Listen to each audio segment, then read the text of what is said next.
ಈ ವಿಚಾರಕ್ಕೆ ಸಂಬಂಧಪಟ್ಟಂತೆ ಸೂರ್ಯಕಿರಣ ದುರಂತ ಏನು ಸಂಭವಿಸಿದೆ. ಇದರಲ್ಲಿ ವಿಂಗ್ ಕಮಾಂಡರ್ ಒಬ್ಬರು ದುರ್ಮರಣಕ್ಕೀಡಾಗಿದ್ದಾರೆ. ಸೂರ್ಯಕಿರಣ ದುರಂತದಲ್ಲಿ ಮೃತಪಟ್ಟಂತಹ ಸಾಹಿಲ್ ಒಬ್ಬ ಚಾಣಾಕ್ಷ ಪೈಲಟ್ ಅನ್ನುವಂತಹ ಮಾಹಿತಿ ಈಗ ಲಭ್ಯವಾಗ್ತಾ ಇರೋದು. 2017ರಿಂದಲೂ ಕೂಡ ಸೂರ್ಯಕಿರಣ ವಿಮಾನದ ಪೈಲಟ್ ಆಗಿದ್ರು ಸಾಹಿಲ್ ಅಂತ. ಇನ್ನು ಸಾಹಿಲ್ ಈ ಹಿಂದೆ ಸುಖೋಯ್ 30 MKI ವಿಮಾನದ ಪೈಲಟ್ ಕೂಡ ಆಗಿದ್ರು ಅನ್ನುವಂಥದ್ದು ಗಮನಿಸಬೇಕಾದಂತಹ ವಿಚಾರ. ಇವರು ಚಾಣಾಕ್ಷ ಪೈಲಟ್ ಆಗಿದ್ರು ಅಂತ. ಕಳೆದ ಬಾರಿಯ ಏರೋ ಇಂಡಿಯಾ ಶೋನಲ್ಲೂ ಕೂಡ ಇವರು ಭಾಗಿ ಆಗಿದ್ರು ಅನ್ನುವಂಥದ್ದು ಕೂಡ ಗಮನಿಸಬೇಕು. ಯಾಕಂದ್ರೆ ಹೊಸಬ್ರೇನು ಅಲ್ಲ, ಇವರು ಅನುಭವಿ ಮತ್ತು ಅತ್ಯಂತ ಚಾಣಾಕ್ಷ ಪೈಲಟ್ ಆಗಿದ್ದಂತಹ ಸಾಹಿಲ್ ಗಾಂಧಿ, 36 ವರ್ಷದ ಸಾಹಿಲ್ ಗಾಂಧಿ ಇವತ್ತು ದುರಂತದಲ್ಲಿ ಮೃತಪಟ್ಟಿದ್ದಾರೆ. ಸೂರ್ಯಕಿರಣ್ ದುರಂತದಲ್ಲಿ ಮೃತಪಟ್ಟಂತಹ ಸಾಹಿಲ್ ಒಬ್ಬ ಚಾಣಾಕ್ಷ ಪೈಲಟ್ ಅನ್ನುವಂಥದ್ದು ಈಗ ಬೆಳಕಿಗೆ ಬಂದಿರುವ ವಿಚಾರ. 2017ರಿಂದಲೂ ಕೂಡ ಅವರು ಸೂರ್ಯಕಿರಣ್ ವಿಮಾನವನ್ನ ಮುನ್ನಡೆಸ್ತಾ ಇದ್ರು, ಪೈಲಟ್ ಆಗಿದ್ರು. ಈ ಹಿಂದೆ ಸುಖೋಯ್ 30 MKI ವಿಮಾನದ ಪೈಲಟ್ ಕೂಡ ಇವರೇ ಆಗಿದ್ರು. ಅತ್ಯಂತ ಚಾಣಾಕ್ಷ ಪೈಲಟ್. ಆದ್ರೆ ಇವತ್ತು ಅದೃಷ್ಟ ಅವರಿಗೆ ಕೈ ಕೊಟ್ಟಿತ್ತು. ಕಳೆದ ಬಾರಿಯ ಏರೋ ಇಂಡಿಯಾ ಶೋನಲ್ಲೂ ಕೂಡ ಸಾಹಿಲ್ ಭಾಗಿಯಾಗಿದ್ರು ಅನ್ನುವಂತಹ ಮಾಹಿತಿ ಇದೆ. ಇನ್ನು ಇವರೇ ಸಾಹಿಲ್ ಗಾಂಧಿ, 36 ವರ್ಷದ ಪೈಲಟ್. ಇವತ್ತಿನ ದುರಂತದಲ್ಲಿ ಪ್ರಾಣವನ್ನ ಕಳ್ಕೊಂಡಂತಹ pilot wing commander Sahil Gandhi, 36 ವರ್ಷ. ಇವರು ಅತ್ಯಂತ ಚಾಣಾಕ್ಷ ಪೈಲಟ್ ಅನ್ನುವಂತಹ ಅನುಭವಿ ಮತ್ತೆ ಚಾಣಾಕ್ಷ ಪೈಲಟ್ ಅನ್ನುವಂಥದ್ದು ಈಗ ಗೊತ್ತಾಗಿರುವ ವಿಚಾರ. ಸೂರ್ಯಕಿರಣ್ ದುರಂತದಲ್ಲಿ ಮೃತಪಟ್ಟಂತಹ ಸಾಹಿಲ್ ಅತ್ಯಂತ ಚಾಣಾಕ್ಷ ಪೈಲಟ್ ಆಗಿದ್ರು. 2017ರಿಂದಲೂ ಕೂಡ ಸೂರ್ಯಕಿರಣ್ ವಿಮಾನದ ಪೈಲಟ್ ಆಗಿದ್ರು. ಈ ಹಿಂದೆ ಸುಖೋಯ್ 30 MKI ವಿಮಾನದ ಪೈಲಟ್ ಕೂಡ ಇವರೇ ಆಗಿದ್ರು. ಕಳೆದ ಬಾರಿಯ ಏರೋ ಇಂಡಿಯಾ ಶೋನಲ್ಲೂ ಕೂಡ ಇವರು ಭಾಗಿಯಾಗಿದ್ರು. ಅತ್ಯಂತ ಅನುಭವಿ ಮತ್ತು ಚಾಣಾಕ್ಷ ಪೈಲಟ್ ಆಗಿದ್ದಂತಹ ಸಾಹಿಲ್ ಗಾಂಧಿ ಇವತ್ತು ಸೂರ್ಯಕಿರಣ್ ವಿಮಾನಗಳ ಡಿಕ್ಕಿಯನ್ನು ಸಂಭವಿಸಿತು ಈ ದುರಂತದಲ್ಲಿ ಪ್ರಾಣವನ್ನ ಕಳ್ಕೊಂಡಿದ್ದಾರೆ. ಸಂಪೂರ್ಣ ಸುಟ್ಟು ಹೋಗಿದ್ದಾರೆ ಆ ಒಂದು ಘಟನೆಯಲ್ಲಿ. ಯಾಕಂದ್ರೆ ಎರಡೂ ವಿಮಾನಗಳು ಪತನ ಆಗಿ ಕೆಳಗಡೆ ಬೀಳುವಂತಹ ಸಂದರ್ಭದಲ್ಲಿ ಇಬ್ಬರು ಪೈಲಟ್ಗಳು ಪ್ಯಾರಾಶೂಟ್ ಮೂಲಕ ಕೆಳಗಡೆ ಜಿಗಿದು ಪ್ರಾಣ ಉಳಿಸಿಕೊಳ್ಳುವಲ್ಲಿ ಯಶಸ್ವಿಯಾದ್ರು. ಆದರೆ ಸಾಹಿಲ್ ಗಾಂಧಿಗೆ ಮಾತ್ರ ಅದೃಷ್ಟ ಕೈ ಕೊಟ್ಟಿತು. ಅದೇನಾಯಿತು ಗೊತ್ತಿಲ್ಲ. ಆದರೆ ಕೆಳಗಡೆ ವಿಮಾನ ಬಿದ್ದು ಸ್ಫೋಟ ಆಗಿ ಬೆಂಕಿ ಜ್ವಾಲೆ ಆವರಿಸಿಕೊಳ್ಳುವಷ್ಟೊತ್ತಿಗೆ ಸಾಹಿಲ್ ಗಾಂಧಿ ಅವರು ಸಂಪೂರ್ಣವಾಗಿ ಸುಟ್ಟು ಕರಕಲಾಗಿ ಹೋಗಿದ್ರು. ಆ ಮಟ್ಟಿಗೆ ಸ್ಫೋಟದ ತೀವ್ರತೆ ಇತ್ತು, ದುರಂತದ ತೀವ್ರತೆ ಇತ್ತು. ಈ ಬಗ್ಗೆ ಹೆಚ್ಚಿನ ಮಾಹಿತಿ ನೀಡ್ತಾರೆ ನಮ್ಮ ಪ್ರತಿನಿಧಿ ಪವನ್. ಮೃತಪಟ್ಟಂತಹ ಪೈಲಟ್ ಸಾಹಿಲ್ ಗಾಂಧಿ ಅತ್ಯಂತ ಚಾಣಾಕ್ಷ ಹಾಗೂ ಅನುಭವಿ ಅಂತ ಹೇಳಲಾಗ್ತಾ ಇದೆ. ಆದ್ರೂ ಕೂಡ ಇಬ್ರು ಪೈಲಟ್ಗಳು ಜೀವ ಉಳಿಸ್ಕೊಂಡ್ರು. ಇವರಿಗೆ ಯಾಕೆ ಸಾಧ್ಯ ಆಗಿಲ್ಲ ಅನ್ನುವಂಥದ್ದೇ ನಿಜಕ್ಕೂ ಬೇಸರದ ವಿಚಾರ. ಪವನ್, ನನ್ನ ಧ್ವನಿ ಕೇಳಿಸ್ತಾ ಇದೆಯಾ?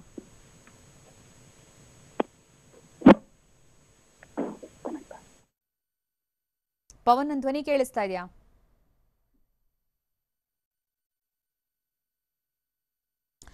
ಸಂಪರ್ಕ ಸಾಧ್ಯವಾಗ್ತಾ ಇಲ್ಲ.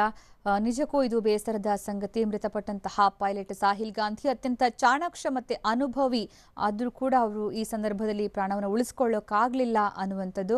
ಈ ಬಗ್ಗೆ ಹೆಚ್ಚಿನ ಮಾಹಿತಿ ನೀಡ್ತಾರೆ ನಮ್ಮ ಪ್ರತಿನಿಧಿ ಪವನ್, ನಮ್ಮ ಜೊತೆಗೆ ಸಂಪರ್ಕದಲ್ಲಿದ್ದಾರೆ. ಪವನ್, ಮೃತಪಟ್ಟಂತಹ ಪೈಲಟ್ ಸಾಹಿಲ್ ಗಾಂಧಿ ಚಾಣಾಕ್ಷ ಹಾಗೂ ಅನುಭವಿ. ಈ ಹಿಂದೆ ಸಾಕಷ್ಟು ಅನುಭವ ಇದೆ ಅವರಿಗೆ, ವಿಮಾನಗಳನ್ನ ಹಾರಾಟ ಮಾಡಿಸಿರೋದು, ಏರೋ ಇಂಡಿಯಾ ಶೋ ಕೂಡ ಅನುಭವ ಇದೆ ಅನ್ನುವಂತಹ ಮಾಹಿತಿ. ಸುಕನ್ಯಾ, ಖಂಡಿತ. ಈಗ ಸಾಹಿಲ್ ಗಾಂಧಿ 36 ವರ್ಷದ ಒಂದು ಪೈಲಟ್ ಆಗಿದ್ರು. ಇವರು ಭಾರತೀಯ ಸೇನೆಯ ವಾಯುಸೇನೆಯಲ್ಲಿ ಈ ತರಬೇತಿಯನ್ನು ಸಹ ಪಡೆದಿದ್ರು ಅಂತ ಸಹ ಹೇಳಲಾಗ್ತಿದೆ. ಇವರು ಕಳೆದ 4 ಸೀಸನ್ಗಳಿಂದನೂ ಸಹ ಇವರು ನಮ್ಮ ಏರೋ ಶೋದಲ್ಲಿ ಪ್ರದರ್ಶನ ನಿಂತಿದ್ರು. ಪ್ರಮುಖವಾಗಿ ಏನಂತಂದ್ರೆ ಇವರ ಒಂದು ಸೂರ್ಯಕಿರಣ್ ಏನಿದೆ, ಈ ಆಕ್ರೋಬಾಟಿಕ್ ಟೀಮ್ ಏನಿದೆ, ಈ ಟೀಮ್ ನಲ್ಲಿ ಒಂದು ಸಾಹಸ ಪ್ರದರ್ಶನವನ್ನು ನೀಡುವಂತಹದ್ದು, ವಿವಿಧ ರೀತಿಯಂತಹ ಫಾರ್ಮೇಶನ್ ಗಳನ್ನ ಮಾಡುವಂಥದ್ದು. ಇದರೊಳಗೆ ಇವರು ಎಕ್ಸ್ಪರ್ಟ್ಸ್ ಆಗಿರ್ತಾರೆ. ಸಾರಂಗ್ ಟೀಮ್ ಹೊರತುಪಡಿಸಿದಾಗೆ ಇವರು ಸಾರಂಗ್ ಟೀಮ್ ನ ಬಿಟ್ರೆ ಇದೇ ಟೀಮ್ ಈಗ ಸೂರ್ಯಕಿರಣ್ ಟೀಮ್ ನೇ ಈ ಒಂದು ವಿಶೇಷವಾದಂತಹ ಒಂದು ಪ್ರದರ್ಶನ ಕೊಡೋದು ಅಥವಾ ಸಾಹಸ ಪ್ರದರ್ಶನ ಮಾಡೋದ್ರಿಗೆ ಎಕ್ಸ್ಪರ್ಟ್ಸ್ ಅಂತ ಸಹ ಕರೀತಿದ್ರು. ಅದರೊಳಗೂ ಸಹ ಪ್ರಮುಖವಾಗಿ ಏನು ಈ ಒಂದು ತಂಡ ಇತ್ತು, ಈ ಸೂರ್ಯಕಿರಣ್ ತಂಡ, ಇವು ದಿ ಬೆಸ್ಟ್ ತಂಡ ಅಂತ ಸಹ ಹೇಳಲಾಗ್ತಿತ್ತು. ಒಂದು ಯಾವುದೇ ರೀತಿಯಾದಂತಹ ಒಂದು ಫಾರ್ಮೇಶನ್ಸ್ ಆಗ್ಬೋದು, ಇವರೆಲ್ಲರೂ ಸಹ ಚಾಣಕ್ಯರು ಅಂತ ಸಹ ಕರೀತಿದ್ರು. ಇವರಿಗೆ ವಿವಿಧ ಭಾಗಗಳಲ್ಲಿ ಸಹ ಒಂದಷ್ಟು ಅವಾರ್ಡ್ಗಳು ಮತ್ತು ರಿವಾರ್ಡ್ಸ್ ಗಳನ್ನು ಸಹ ಸಿಕ್ಕಿವೆ. ಈಗ ಸದ್ಯಕ್ಕೆ ಕೇಳಲ್ಪಟ್ಟಿರೋ ಪ್ರಕಾರವಾಗಿ 3 ಜನರಲ್ಲಿ ಪಿ ಸಿಂಗ್ ಮತ್ತೆ ವಿಜಯ್ ಶಿಲ್ಕಾ ಇಬ್ರು ಸಹ ಈಗ ಕಮಾಂಡೋ ಆಸ್ಪತ್ರೆಯಲ್ಲಿ ಚಿಕಿತ್ಸೆಯನ್ನ ಪಡೆದಿದ್ರೆ, ಶಾಹಿದ್ ಗಾಂಧಿ ಈಗ ಮೃತಪಟ್ಟಿದ್ದಾರೆ ಅಂತ ಸಹ ನಮ್ಗೆ ತಿಳಿದು ಬಂದಿದೆ. ಈಗ ಸದ್ಯಕ್ಕೆ ಇವರು ಪ್ರಮುಖವಾಗಿ ಶಾಹಿದ್ ಗಾಂಧಿ ಒಂದು ಈ ಅಕ್ರೋಬಾಟಿಕ್ ಟೀಮ್ ನಲ್ಲಿ ಕ್ರಿಯೇಟಿವ್ ಆಗಿದ್ರು ಅಂತ ಸಹ ಹೇಳಲಾಗ್ತಿದೆ. ಹೇಳಲಾಗ್ತಿದೆ. ವಿವಿಧ ರೀತಿಯಂತಹ ಫಾರ್ಮೇಶನ್ ಗಳನ್ನ ಮಾಡೋದ್ರೊಳಗೆ ನಿಸ್ಸೀಮರು ಅಂತಲೂ ಸಹ ಹೇಳಲಾಗ್ತಿದೆ. ಅದರೊಳಗೂ ವಿಶೇಷವಾಗಿ ನ್ಯೂ ಟೈಪ್ ಆಫ್ ಟ್ರೆಂಡ್ ಏನಿದೆ, ಈ ಟ್ರೆಂಡ್ ಮತ್ತೆ ನ್ಯೂ ಟೈಪ್ ಏನ್ ಮಾಡಬಹುದು ಅನ್ನೋದನ್ನ ಸಹ ಹೆಚ್ಚಾಗಿ ಹೇಳ್ತಿದ್ರು. ಮತ್ತೆ ಅದನ್ನೆಲ್ಲ ತನ್ನ ಟೀಮ್ಗೆ ಎಕ್ಸ್ಪ್ಲೈನ್ ಮಾಡ್ತಿದ್ರು, ಮಾಡೋದಕ್ಕೂ ಸಹ ಉತ್ಸಾಹ ವ್ಯಕ್ತಪಡಿಸಿದ್ರು ಅಂತಾನು ಸಹ ಹೇಳಲಾಗ್ತಿದೆ. ಅದರೊಳಗೂ ವಿಜಯ್ ಶೆಲ್ಕಾರ್ ಈ ಒಂದು ತಂಡವನ್ನ ನಿರ್ವಹಿಸ್ತಾ ಇದ್ರು. ಅವರು ಸಹ ಈ ಒಂದು ಶಾಹಿದ್ ಗಾಂಧಿಗೆ ಹೆಚ್ಚು ಪ್ರೋತ್ಸಾಹವನ್ನು ಸಹ ನೀಡ್ತಿದ್ರು ಅಂತಾನು ಹೇಳಲಾಗ್ತಿದೆ. ಸದ್ಯಕ್ಕೆ ಈಗ ಶಾಹಿದ್ ಗಾಂಧಿ ಒಂದು ಮೃತಪಟ್ಟಿದ್ದಾರೆ ಅನ್ನೋಂಥದ್ದು ಒಂದು ದಿಗ್ಭ್ರಮೆಗೂ ಸಹ ಕಾರಣ ಆಗಿದೆ. ಮತ್ತೊಂದು ಭಾಗದಲ್ಲಿ ಇಡೀ ವಾಯುಸೇನೆಗೆ ಈ ಒಂದು ಶಾಕ್ ಸಹ ತಡ್ಕೊಳಕ್ಕೂ ಆಗ್ತಿಲ್ಲ ಅನ್ನೋಂಥದ್ದು ಕೇಳ್ಪಟ್ಟಿದೆ. ಅದರೊಳಗೂ ಪ್ರಮುಖವಾಗಿ ಈ ಒಂದು ಸಾಹಸ ಪ್ರದರ್ಶನ ನೀಡುವಂಥದ್ದು ಅಷ್ಟು ಸುಲಭವಾಗಿರೋದಿಲ್ಲ. ಎಲ್ಲಾ ರೀತಿಯಂತಹ ಮುಂಜಾಗ್ರತೆ ಕ್ರಮಗಳನ್ನ ಸಹ ತೆಗೆದುಕೊಂಡಿರ್ತಾರೆ. ಆದ್ರೆ ಒಂದು ದಿನಕ್ಕೆ ಮೊದಲು ಅಂದ್ರೆ ಏರೋ ಶೋ ಆರಂಭಕ್ಕೆ ಒಂದು ದಿನಕ್ಕೂ ಮೊದಲು ಆಗಿರುವಂತಹ ಈ ಘಟನೆಯಿಂದಾಗಿ ಎಲ್ರಿಗೂ ಸಹ ದೊಡ್ಡ ಶಾಕ್ ಆಗಿದೆ. ಪವನ್, ಈಗ ಹೇಳ್ತಾ ಇದ್ರೆ ಚಾಣಾಕ್ಷ ಮತ್ತೆ ಅನುಭವಿ ಸಾಕಷ್ಟು ಪ್ರಯೋಗಗಳನ್ನ ಮಾಡುವಲ್ಲಿ ಕೂಡ ಅವರು ಯಶಸ್ವಿಯಾಗಿದ್ರು, ಈ ಹಿಂದೆ ಸಲಹೆಗಳನ್ನ ಕೊಡೋದ್ರಲ್ಲಿ ಕೂಡ ಅಂತ. ಅತ್ಯಂತ ಅನುಭವಿ ಪೈಲಟ್ ಅನ್ನುವಂಥದ್ದು. ಈ ಸಂದರ್ಭದಲ್ಲಿ ಈಗ ಇಬ್ರು ಪೈಲಟ್ಗಳಿಗೆ ಪ್ಯಾರಾಶೂಟ್ ಮೂಲಕ ಜಿಗಿಯೋದಕ್ಕೆ ಸಾಧ್ಯ ಆಯಿತು, ಆದ್ರೆ ಸಾಹಿಲ್ ಗಾಂಧಿ ಅವರಿಗೆ ಬಹುಶಃ ಅದು ಸಾಧ್ಯ ಆಗ್ಲಿಲ್ಲ ಅಂತ ಅನ್ಸುತ್ತೆ. ಏನ್ ಕಾರಣ ಆಗಿರಬಹುದು? ಈ ಬಗ್ಗೆ ಅಲ್ಲಿ ಏನ್ ಮಾತು ಕೇಳಿ ಬರ್ತಾ ಇದೆ ಅಧಿಕಾರಿಗಳಿಂದ?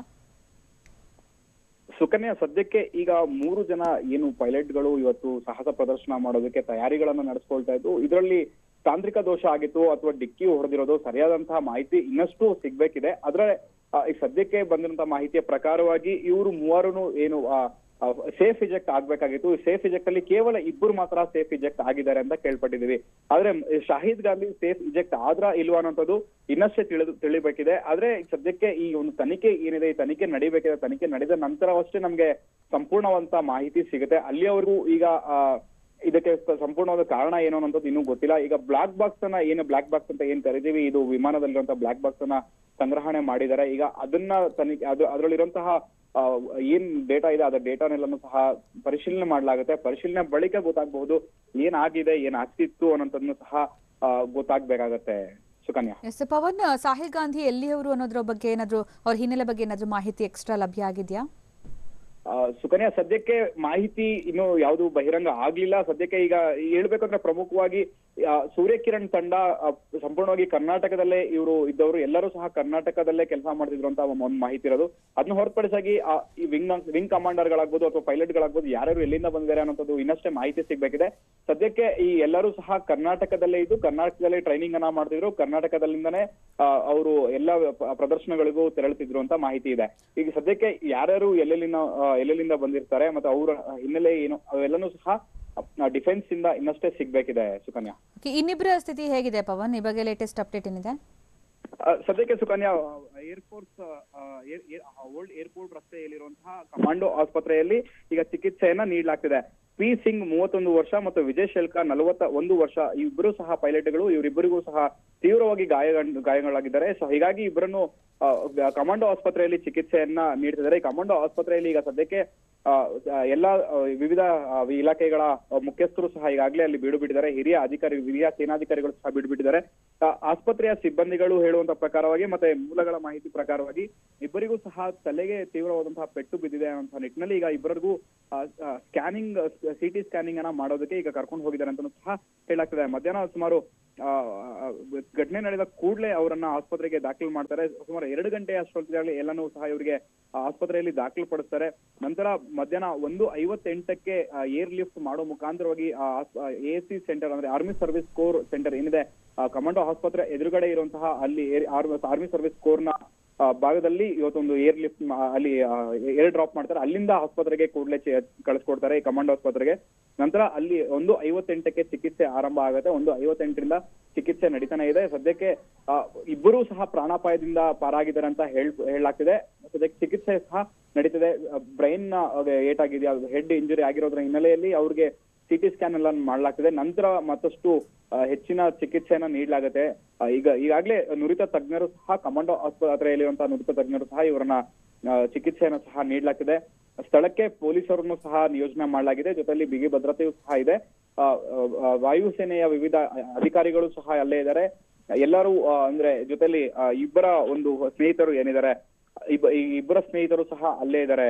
ಸದ್ಯಕ್ಕೆ ಸುಕನ್ಯಾ. ಓಕೆ ಪವನ್, ಈಗ ಈ ದುರಂತ ಇವತ್ತು ತಾಲೀಮಿನ ಸಂದರ್ಭದಲ್ಲಿ ನಡೆದು ಹೋಗಿದೆ, ನಾಳೆಯಿಂದಲೇ ಅಧಿಕೃತ ಚಾಲನೆ ಸಿಗಬೇಕಾಗಿತ್ತು. ಇದ್ರ ಮೇಲೆ ಏನಾದರೂ ಪರಿಣಾಮ ಬೀರಬಹುದಾ ಇವತ್ತಿನ ದುರಂತ? ಈ ಬಗ್ಗೆ ಏನಾದರೂ ಮಾಹಿತಿ ಲಭ್ಯ ಆಗಿದೆಯಾ? ಸುಕನ್ಯಾ, ಭಾರತೀಯ ಸೇನೆಯ ಯಾವುದೇ ಒಂದು ತುಕಡಿಯಲ್ಲಿ ನೋಡಿದ್ರು ಸಹ ಯಾವುದೇ ರೀತಿಯಾದಂತಹ ಸಮಸ್ಯೆಗಳಾದ್ರೂ ಯಾವುದಕ್ಕೂ ಅಂಜೋದಿಲ್ಲ ಮತ್ತು ಯಾವುದನ್ನು ಹಿಂಜರಿಯುವಂತಹ ಮಾತು ಇಲ್ಲ ಅನ್ನೋದು ನಮ್ಮ ಭಾರತೀಯ ಸೇನೆಯ ಒಂದು ಧ್ಯೇಯ ಆಗಿರುತ್ತೆ. ಯಾವುದಕ್ಕೂ ಸಹ ಎಲ್ಲದಕ್ಕೂ ಮುಂದೆ ನುಗ್ಗುವಂಥದ್ದೇ ಆಗಿರುತ್ತೆ. ಸದ್ಯಕ್ಕೆ ಈ ಒಂದು ವಿಮಾನ ದುರಂತ ಪ್ರಕರಣಕ್ಕೆ ನೋಡೋದಾದ್ರೆ, ಈಗ ಹಾಕ್ ವಿಮಾನಗಳು ಏನು ಎರಡು ಸದ್ಯಕ್ಕೆ ಅದು ಡಿಕ್ಕಿ ಹೊಡೆದಿರೋದು ಅಥವಾ ಅಪಘಾತಕ್ಕೀಡಾಗಿರುವಂತಹ ಹಿನ್ನೆಲೆಯಲ್ಲಿ ಈಗ ಸದ್ಯಕ್ಕೆ ಈ ಒಂದು ಸೂರ್ಯ ಕಿರಣ್ ನಾಳೆಯಿಂದ ಪಾರ್ಟಿಸಿಪೇಟ್ ಮಾಡುವಂಥದ್ದು ಬಹುತೇಕ ಡೌಟ್ ಅಂತ ಹೇಳಲಾಗ್ತಿದೆ. ಸದ್ಯಕ್ಕೆ ಈಗ 3 ಜನ ಅಲ್ಲಿ ಮೇಜರ್ ಇಂಜುರಿ ಆಗಿರುವಂತದ್ದು, ಇವರು 3 ಜನನೇ ಅಲ್ಲಿ ನುರಿತರಾಗಿರ್ತಾರೆ. ಜೊತೆಲಿ ಅವ್ರ ಟೀಮ್ ಸಹ ಇರುತ್ತೆ. ಫಾರ್ಮೇಶನ್ಸ್ ಮಾಡ್ಬೇಕಂದಾಗ ಇವ್ರು 3 ಜನನು ಒಂದು ಮಹತ್ವದ ಪಾತ್ರವನ್ನ ವಹಿಸಿರ್ತಾರೆ. ಅದರಲ್ಲಿ ಈಗ 2 ಏನು ಏರ್ ಕ್ರಾಫ್ಟ್ ಇತ್ತು, ಎರಡೂನು ಡ್ಯಾಮೇಜ್ ಆಗಿ, ಅಂದ್ರೆ ಎರಡೂನು ಈಗ ಕಳ್ಕೊಂಡಿರುವಂತಹ ಹಿನ್ನೆಲೆಯಲ್ಲಿ ಸದ್ಯಕ್ಕೆ ಇವರ ಬದಲಾಗಿ ಬೇರೊಂದಷ್ಟು ತಂಡಗಳು ಏನಿವೆ, ಸಾರಂಗ್ ಆಗ್ಬೋದು ಅಥವಾ ಬೇರೆ ತೇಜಸ್ ವಿಮಾನಗಳ ಹಾರಾಟ ಆಗ್ಬೋದು, ಇವೆಲ್ಲವೂ ಸಹ ಹಾರಾಟ ಶುರು ಮಾಡಬಹುದು. ಜೊತೆಲಿ ವಿವಿಧ ದೇಶಗಳಿಂದ ಬಂದಿರುವಂತಹ ಸಾಹಸಿ ತಂಡಗಳು ಸಹ, ಬ್ಲಾಕ್ ಕ್ಯಾಟ್ಸ್ ಆಗ್ಬೋದು, ಇವರೆಲ್ಲ ಸಹ ಸಾಹಸಿ ತಂಡ ಪ್ರದರ್ಶನವನ್ನ ನೀಡಬಹುದಾಗುತ್ತೆ. ಆದ್ರೆ ಜೊತೆಲಿ ಸೂರ್ಯಕಿರಣ್ ಸದ್ಯಕ್ಕೆ ದುರಂತ ಹಿನ್ನೆಲೆಯಲ್ಲಿ ಸೂರ್ಯಕಿರಣ್ ತಂಡ ನಾಳೆಯಿಂದ 5 ದಿನಗಳ ಕಾಲ ಏನು ಏರೋ ಶೋ ನಡೆಯುತ್ತೆ, ಇದರಲ್ಲಿ ಪಾರ್ಟಿಸಿಪೇಟ್ ಮಾಡೋದು ಬಹುತೇಕ ಡೌಟ್ ಆಗಿರ್ಬೋದು. ಆದ್ರೆ ಒಂದು ವೇಳೆ ಏನಾದ್ರೂ ತಂಡ ಪಾರ್ಟಿಸಿಪೇಟ್ ಮಾಡಿದ್ದೇ ಆಯ್ತು ಅಂದ್ರೆ ನಾರ್ಮಲ್ ಆಗಿ ಒಂದು ಪಾರ್ಟಿಸಿಪೇಟ್ ಮಾಡುತ್ತೆ. ಈ ಒಂದು ಎಷ್ಟು ಪ್ಲಾನ್ಗಳಿತ್ತು, ಈ ಪ್ಲಾನ್ಗಳ ರೀತಿಯಲ್ಲಿ ಯಾವುದೇ ರೀತಿಯಾದಂತಹ ಪ್ರದರ್ಶನವನ್ನು ನೀಡೋದು ಸಾಧ್ಯತೆ ಇರೋದಿಲ್ಲ.